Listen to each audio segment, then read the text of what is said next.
Hola, ¿qué tal, amigas y amigos? El día de hoy conoceremos los hechos tras el horrible asesinato de la familia Ellsworth y cómo un mismo sospechoso fue condenado 2 veces a la pena capital por el mismo crimen. Si quieres conocer los detalles de este impactante caso, te invito a que te quedes con nosotros. Esto es Crimen y Justicia. Transcurría el año de 1985. Sale al mercado Windows 1.0, el sistema operativo de Microsoft. Nace el que será uno de los personajes más famosos de los videojuegos, Mario Bros. En Inglaterra, el alemán Boris Becker se convierte en el ganador más joven de la historia del Wimbledon, con tan solo 17 años de edad. Bajo la batuta de Lionel Richie y Michael Jackson, un grupo importante de músicos se unen por África. Se estrena una de las películas más exitosas de la historia, Volver al Futuro. Los líderes Ronald Reagan y Mikhail Gorbachev inician la cumbre para poner fin a la Guerra Fría y comenzar con el desarme nuclear. El Papa Juan Pablo II visita 3 países latinoamericanos: Venezuela, Perú y Ecuador. Bangladesh es azotado por un devastador ciclón que tras su paso deja más de 10.000 muertes. El grupo guerrillero M-19 toma por asalto las instalaciones del Palacio de Justicia en Colombia, junto con unos 400 rehenes. Un narcotraficante llamado Joaquín Guzmán Loera construye su primer túnel para llevar droga desde México a los Estados Unidos. Y es en el mes de mayo de 1985, en la ciudad de Fayetteville, muy cerca de la base POP de la Fuerza Aérea y del fuerte militar de Fort Bragg en Carolina del Norte, que vive Katy Ellsworth, una joven madre con sus 3 hijas, Cara de 5 años, Erin de 3 y Jana de 21 meses de nacida. Katy está casada con Gary Ellsworth, un capitán de la Fuerza Aérea de los Estados Unidos. En el mes de mayo, él se encuentra lejos de su hogar. Está recibiendo entrenamiento en la Escuela de Oficiales de Montgomery, en Alabama. Desde el inicio del año de 1985, la pareja ha iniciado preparativos para mudarse. El capitán Gary Ellsworth ha sido reasignado a Inglaterra, donde fungirá como oficial de enlace con la Real Fuerza Aérea Británica. Pero a la familia Ellsworth se le ha presentado un pequeño inconveniente con sus planes de mudanza, ya que son dueños de una hermosa mascota, un perro setter inglés, al que le dieron por nombre Dixie. Ante la imposibilidad de llevarse la mascota en su viaje, Katy decide darlo en adopción y publica un anuncio en el periódico local. Tras el aviso de prensa, el 7 de mayo se presenta en el hogar de la familia Ellsworth el sargento del ejército norteamericano Timothy Hennis, de 27 años de edad. Tras conversar unos minutos con Katy, Timothy Hennis llega a un acuerdo y se retira con la mascota Dixie. 4 días después, el capitán Gary Ellsworth Intenta comunicarse repetidamente con su esposa a través de llamada telefónica, pero la misma no contesta. Ese domingo, una pareja de esposos del sector comienzan a extrañar la presencia de Kathy y sus niñas. Lo más extraño es que frente a la casa de los Hesburgh está el vehículo de Kathy. En ese momento, la pareja de vecinos comienzan a sospechar que ha ocurrido algo malo con los Hesburgh y deciden indagar por sus propios medios. Al llegar a la puerta del hogar, tocan el timbre en múltiples oportunidades, pero no reciben respuesta. Solo se escucha lo que parece el llanto debilitado de un niño. Ante esta circunstancia, llaman a la policía, quienes llegan de manera muy rápida. Una vez las autoridades en el lugar, suponen que se trata de un caso de negligencia y abandono infantil. Pero ante la insistencia de los vecinos, los oficiales toman la decisión de ingresar a la residencia. Tras saltar una barandilla y romper la ventana, huelen la muerte. Dentro de la casa se consiguen una escena aterradora. En una de las habitaciones, Jana, la niña de 21 meses de nacida, lucha por abandonar su cuna. Estaba pálida, demacrada, con los ojos hinchados de tanto llorar, presentando una fuerte deshidratación y con signos de no haber sido cambiada de ropa en muchos días.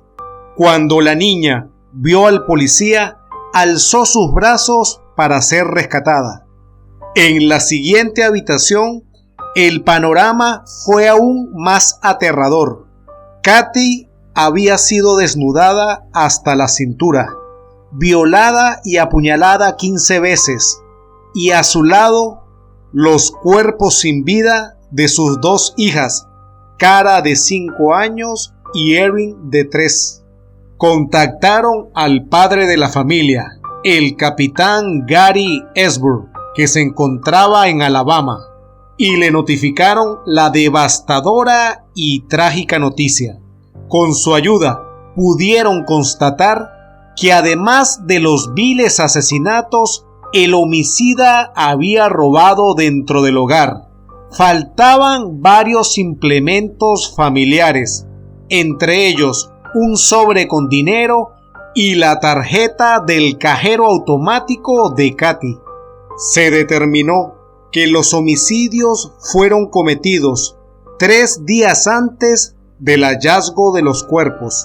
Ante los investigadores se presentó otro vecino del sector, de nombre Patrick Conné, relatando que pudo visualizar un hombre de tez blanca, muy alto, que vestía jeans y una gorra, que salía de la entrada de los Esburgh con una bolsa de basura en las primeras horas de la mañana del viernes del 10 de mayo. Según el testigo, el hombre se fue a bordo de un Chevrolet Chevette blanco. Los investigadores creían que los asesinatos de la familia Esburgh se habían cometido entre las 8 de la noche del 9 de mayo hasta las 3 de la mañana del 10 de mayo. Con los datos suministrados por el testigo, se elaboró un retrato del sospechoso y este fue transmitido a los medios locales. Tras la amplia cobertura mediática, el 15 de mayo, Timothy Hennis visitó la comisaría policial, donde fue interrogado. Hennis reconoció que había recogido el perro de los Esburgh el 7 de mayo, pero que no tenía otro contacto con Kathy, aparte de una llamada telefónica que le realizó el 9 de mayo para comentarle cómo la mascota Dixie se había adaptado a su casa. Además reportó que contaba con una sólida coartada. ya que había llevado a su esposa y a su hija a la casa de sus suegros la noche del 9 de mayo y regresó a su residencia. Timothy también proporcionó a los investigadores muestras de sangre, saliva y cabello, así como huellas dactilares y de la palma de su mano. Pero debido al gran parecido de Hennis con el boceto aportado por el testigo, él siempre fue el principal sospechoso.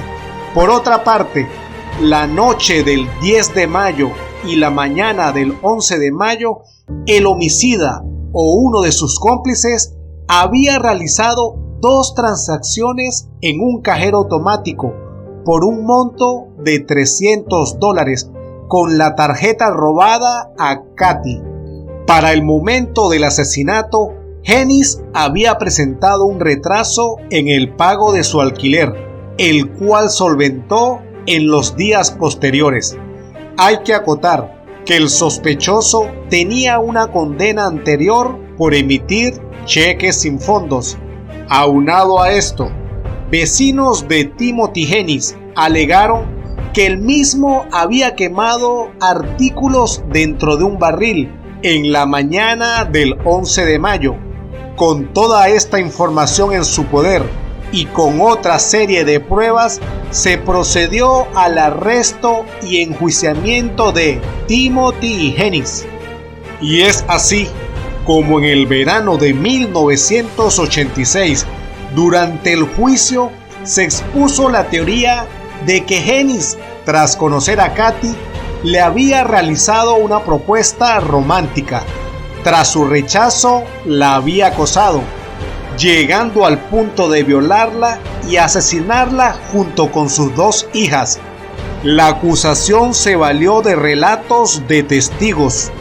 Para un mayor efecto psicológico, la fiscalía presentó ante el jurado varias fotografías muy gráficas de la escena del crimen.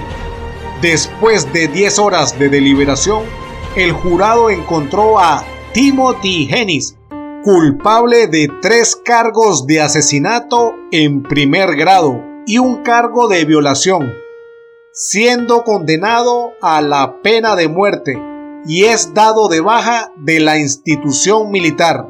Mientras estaba en prisión, Hennis recibió una carta anónima donde el remitente asumía la responsabilidad de los asesinatos de la familia Esbur y le decía: estimado señor Hennis, yo cometí el crimen, asesiné a los Esbur, siento que esté cumpliendo con esta condena, yo estaré a salvo fuera de Carolina del Norte cuando lea esto, gracias señor. La carta anónima tenía sellos postales del 8 de julio, fecha en que fue leída su sentencia. Una carta similar se le envió a la oficina del alguacil. En 1988, el abogado defensor de Hennis apeló con éxito la condena en la Corte Suprema de Carolina del Norte, argumentando que los numerosos videos, fotografías y gráficos de la escena del crimen que la fiscalía había mostrado al jurado durante el primer juicio los había influenciado indebidamente en contra de su cliente. Además, las evidencias eran circunstanciales. No había evidencia física de la presencia de Hennis en la casa de los Esbur. Los jueces de la Corte Suprema fallaron por un margen de 5-2 a favor de Hennis, otorgándole un nuevo juicio.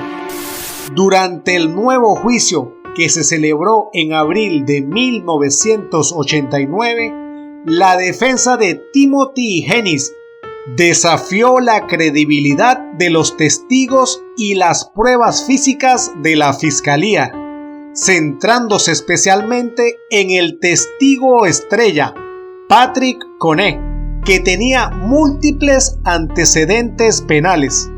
Se incluyeron 2 nuevos testigos los cuales relataron que la noche de los asesinatos vieron a un hombre de cabello largo conduciendo una camioneta de color claro, muy distinto a las características físicas de Timothy. Además, los abogados de la defensa alegaron que ni las huellas, la sangre, ni las muestras de cabello recolectadas en la escena del crimen coincidían con Timothy y Hennis, ni con las víctimas en la residencia.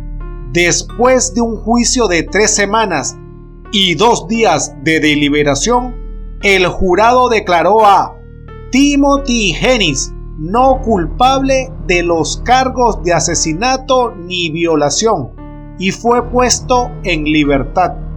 Después de su absolución, Hennis se volvió a alistar en el ejército de los Estados Unidos y fue ascendido al rango de sargento mayor. Prestó servicio en Irak durante la operación Tormenta del Desierto y en Somalia en contra de los terroristas de Al-Qaeda. Timothy recibió varios premios y reconocimientos por su servicio. En 2004 se retiró del ejército de los Estados Unidos y encontró trabajo en una planta de tratamiento de desechos. Es importante recalcar que nadie puede ser juzgado 2 veces por el mismo delito, ya sea que en el juicio se le absuelva o se le condene. Pero en mayo del 2005, el caso de asesinato contra la familia Hesburgh tuvo un giro radical cuando los detectives mandaron analizar un hisopo con muestra de semen extraído del cuerpo de Katie en el año de 1985. Dado que las pruebas de ADN eran muy limitadas en la década de los 80, los investigadores no habían podido analizar la muestra y en junio del 2006 una prueba forense determinó que el ADN encontrado en el semen solo tenía una posibilidad entre 1,2 billones de no provenir de Timothy y Hennis, lo cual indica que él les había mentido y es el culpable de los homicidios. Aunque la cláusula de doble riesgo de la Quinta Enmienda prohíbe los nuevos juicios después de una absolución, en contra de Hennis decidieron aplicar la doctrina de la doble soberanía de la Constitución de los Estados Unidos, la cual permite que un acusado que ha sido juzgado y absuelto por un tribunal estatal sea juzgado nuevamente ante un tribunal federal. Además, el Código Uniforme de Justicia Militar permite que el personal militar que ha sido juzgado ante un tribunal civil sea sometido a un consejo de guerra. El 26 de septiembre del 2006, Hennis fue llamado al servicio militar y regresó al fuerte Fort Bragg, donde fue arrestado. Tras múltiples apelaciones y denegaciones, se estableció un consejo de guerra en contra de Timothy Hennis, sospechoso de los 3 homicidios cometidos en el año de 1985. El procedimiento militar comenzó el 17 de marzo del 2010 y duró 3 semanas. Los abogados defensores sugirieron que la evidencia en la escena del crimen fue contaminada y en respuesta a la evidencia de semen y ADN extraído del cuerpo de Katie, sugirieron que Hennis tuvo relaciones consensuadas con ella antes de su asesinato.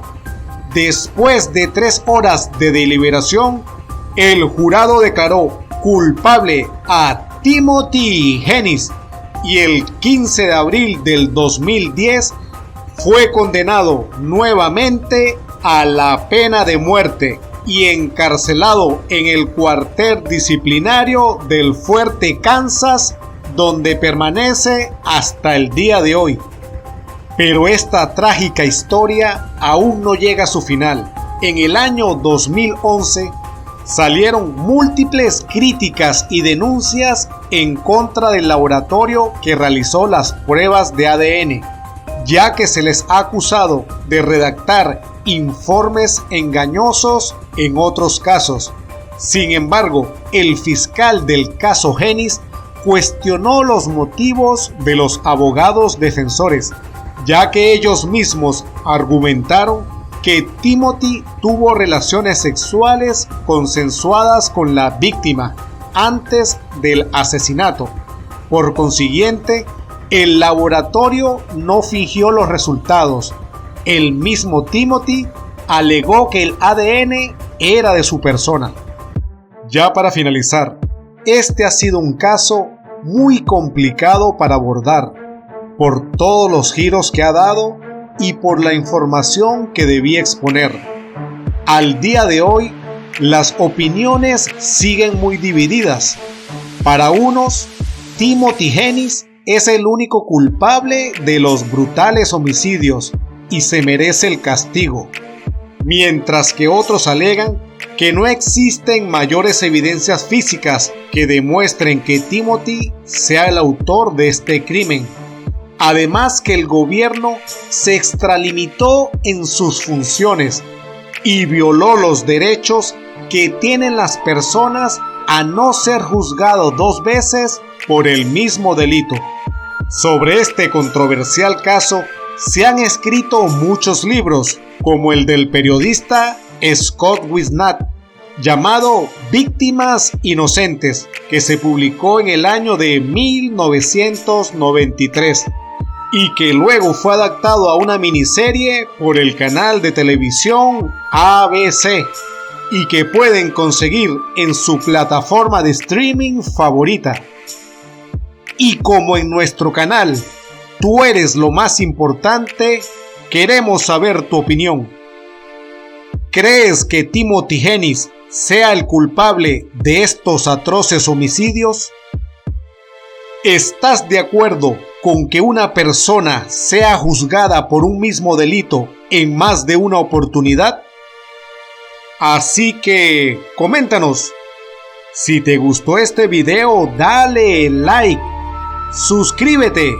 Esto es Crimen y Justicia. Se despide de ustedes Wilmer Navas. Hasta luego.